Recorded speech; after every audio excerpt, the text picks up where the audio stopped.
So hello friends and welcome back. तो आज के इस वीडियो में हम बात करने वाले हैं XRP कॉइन की। तो currently XRP coin crypto market का one of the most complicated project है। अब ये बात मैं इसीलिए कह रहा हूँ बिकॉज ये प्रोजेक्ट हाफ डिसेंट्रलाइज है और हाफ सेंट्रलाइज है। तो इसीलिए अगर आप इस प्रोजेक्ट में इन्वेस्टेड हो या आप इन्वेस्ट करने की सोच रहे हो तो ये वीडियो आपके लिए बहुत ही ज्यादा इंपॉर्टेंट होने वाला है बिकॉज मैं सारी की सारी इन्फॉर्मेशन शेयर करने वाला हूँ आपके साथ XRP कॉइन को लेकर। साथ ही साथ मैं आपको इजी वे में एक्सप्लेन भी करूंगा कि XRP के ऊपर जो करंट केस चल रहा है उसका क्या रीजन है। तो XRP कॉइन रिपल लैब्स का प्रोडक्ट है, ये बात तो सभी जानते हैं, लेकिन रिपल लैब्स ने ना ही डिजाइन किया था ना ही डेवलप किया था XRP कॉइन को। XRP कॉइन को डिजाइन और डेवलप ओपन कॉइन कंपनी ने किया था, लेकिन 2015 में ओपन कॉइन कंपनी ने रिपल लैब्स को XRP गिफ्ट कर दिया था। बट जब XRP रिपल लैब्स के अंडर आया तब ये प्रोजेक्ट हाफ डिसेंट्रलाइज बन गया और हाफ सेंट्रलाइज बन गया। अब वो क्यों? बिकॉज जो रिपल लैब्स है वो डायरेक्टली यूएसए के बैंक्स और बड़ी बड़ी कंपनीज के साथ वर्क करते हैं पेमेंट प्रोवाइडर के तौर पर। तो रिपल लैब्स का बेसिक फंक्शन ये है बैंक्स के साथ जितनी भी इंटरनेशनल ट्रांजैक्शन होती है जैसे हम वेस्टर्न यूनियन वगैरह से करवाते हैं उन ट्रांजैक्शंस को फास्ट वे में अप्रूव करना और साथ ही साथ उन पर लो फीस चार्ज करना। तो ये बेसिक फंक्शन है रिपल लैब्स का।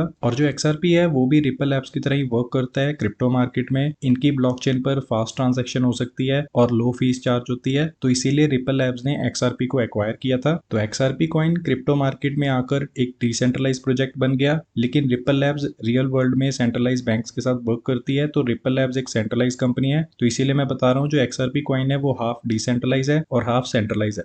तो रिपल प्रोजेक्ट वर्क कैसे करता है बैंक्स के साथ? इनके पास खुद की ब्लॉकचेन है रिपल नेट, जो कि बहुत ही ज्यादा फास्ट है, सिक्योर है और इस पर एंटी फ्रॉड डिटेक्शन का फीचर भी अवेलेबल है। रिपल की ब्लॉकचेन 5 सेकंड में कोई भी ट्रांजैक्शन को कंप्लीट कर सकती है। ये विद इन 1 सेकंड 1500 ट्रांजैक्शंस को होस्ट कर सकती है अपनी ब्लॉकचेन पर। बट रिपल की ब्लॉकचेन एक सेंट्रलाइज ब्लॉकचेन है बिकॉज ये वर्क करती है यूनिक नोड लिस्ट पर। तो जैसे अदर ब्लॉकचेन होती है फॉर एग्जाम्पल इथेरियम की जो प्रूफ ऑफ वर्क और प्रूफ ऑफ स्टेक को यूज करती है, तो ऐसी ऑप्शन हमें रिपल की ब्लॉकचेन पे देखने को नहीं मिलती है। प्रूफ ऑफ वर्क और प्रूफ ऑफ स्टेक जैसे हम इथेरियम को माइन कर सकते हैं, उसके अलावा हम स्टेक कर सकते हैं या लिक्विडिटी प्रोवाइड कर सकते हैं। तो जितनी भी ट्रांजैक्शन होगी इथेरियम की ब्लॉकचेन पर उसमें से कुछ गैस फीस डिडक्ट होगी और वो सब होल्डर्स में डिस्ट्रीब्यूट होगी जो स्टेक करते हैं या माइन करते हैं। तो ऐसा कुछ हमें रिपल की ब्लॉकचेन पर देखने को नहीं मिलता है बिकॉज ये वर्क करती है यूनिक नोड लिस्ट पर। यूनिक नोड लिस्ट होती है कि जो रिपल की ब्लॉकचेन है उस पर कुछ सिलेक्टेड पीपल होते हैं जिन्हें रिपल की कंपनी ट्रस्ट करती है, वही ट्रांजैक्शन को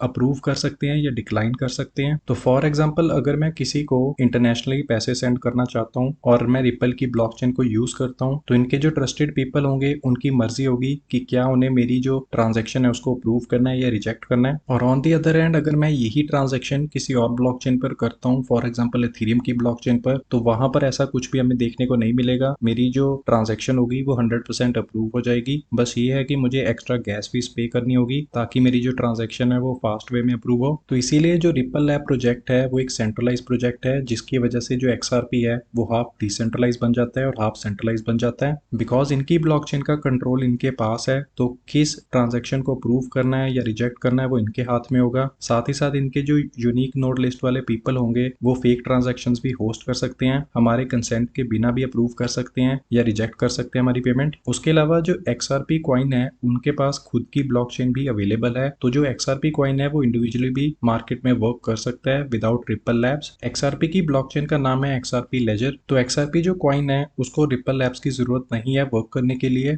XRP कॉइन इंडिविजुअली भी वर्क कर सकता है, लेकिन रिपल लैब्स को जरूरत है XRP की फुली डिसेंट्रलाइज बनने के लिए। तो इसी रीजन की वजह से XRP पर केस चल रहा है यूएस गवर्नमेंट की साइड से बिकॉज यूएस गवर्नमेंट मानती है कि XRP एक सिक्योरिटी है, मतलब एक स्टॉक है और बॉन्ड है। But on the other hand XRP का कहना है कि ये करेंसी है, फुली डिसेंट्रलाइज्ड है और ये यूएसए की सबसे पहली क्रिप्टो करेंसी थी। बट यूएस गवर्नमेंट इस बात को डिक्लाइन कर देती है बिकॉज XRP रिपल लैब्स के अंडर है। तो रिपल लैब्स बैंक्स के साथ वर्क करता है तो वो एक सेंट्रलाइज प्रोजेक्ट हो गया, तो इसीलिए XRP को ये एक डिसेंट्रलाइज प्रोजेक्ट नहीं मानते हैं। तो जब तक XRP फुली रिपल लैब से अलग नहीं हो जाता मार्केट में और अपनी ब्लॉकचेन पर रन नहीं करता तब तक ये फुली डिसेंट्रलाइज प्रोजेक्ट नहीं बन सकता। बाकी आपके क्या व्यूज है? आपको क्या लगता है XRP एक सेंट्रलाइज प्रोजेक्ट है या डिसेंट्रलाइज प्रोजेक्ट है? तो मेरे अकॉर्डिंगली XRP कॉइन को एक स्टेबल कॉइन होना चाहिए था क्रिप्टो मार्केट में बिकॉज इसका बेसिक यूज तो एक स्टेबल कॉइन जैसा ही है। कम फीस चार्ज होती है स्टेबल कॉइन्स पर और बहुत ही जल्दी ट्रांजेक्शन भी हो जाती है।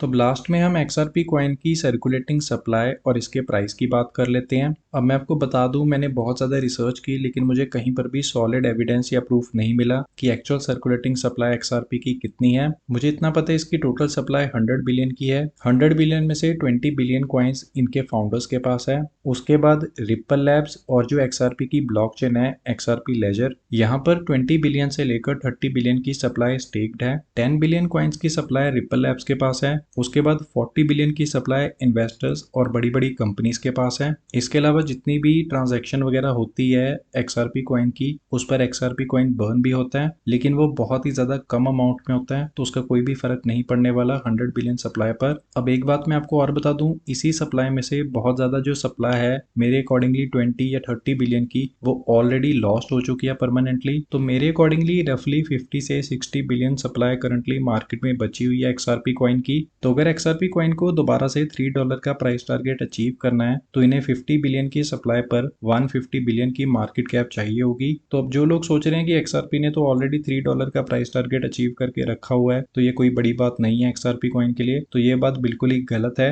अब वो मैं आपको प्रूव भी कर देता हूँ। तो XRP ने $3 का प्राइस टारगेट 2018 में अचीव किया था। आप यहाँ पर चार्ट पर देख सकते हो। उस वक्त जो मार्केट कैप अचीव की थी XRP ने वो 123 बिलियन डॉलर्स की थी। तो अब आप यहाँ पर देख सकते हो, जब XRP ने $3 का प्राइस टारगेट अचीव किया था तब XRP की जो सर्कुलेटिंग सप्लाई थी वो 38 बिलियन कॉइन्स की थी और उस वक्त मार्केट कैप 130 बिलियन के करीब थी। और करंटली XRP कॉइन की जो सर्कुलेटिंग सप्लाई है वो 50 से 60 बिलियन कॉइन्स की होगी। तो इससे आप आइडिया लगा सकते हो कि $3 का प्राइस टारगेट अचीव कर पाना इतना ज्यादा पॉसिबल नहीं है XRP कॉइन के लिए करंटली। बिकॉज अगर XRP की सर्कुलेटिंग सप्लाई 60 बिलियन की हुई तब हमें जो मार्केट कैप चाहिए होगी वो 180 बिलियन डॉलर्स की चाहिए होगी $3 का प्राइस टारगेट अचीव करने के लिए। अब ये जो सप्लाई है ये ज्यादा भी हो सकती है, कम भी हो सकती है। अब 2018 में XRP ने $3 का प्राइस टारगेट इसीलिए अचीव किया था बिकॉज उस वक्त इन्होंने अनाउंसमेंट की थी एप्पल की पेमेंट सर्विस के साथ पार्टनरशिप की। तो इन्होंने एप्पल की पेमेंट सर्विस के साथ पार्टनरशिप की थी 2018 में, इसीलिए इन्होंने इतनी ज्यादा मार्केट कैप अचीव कर ली थी। उसके अलावा इन्होंने अमेरिकन एक्सप्रेस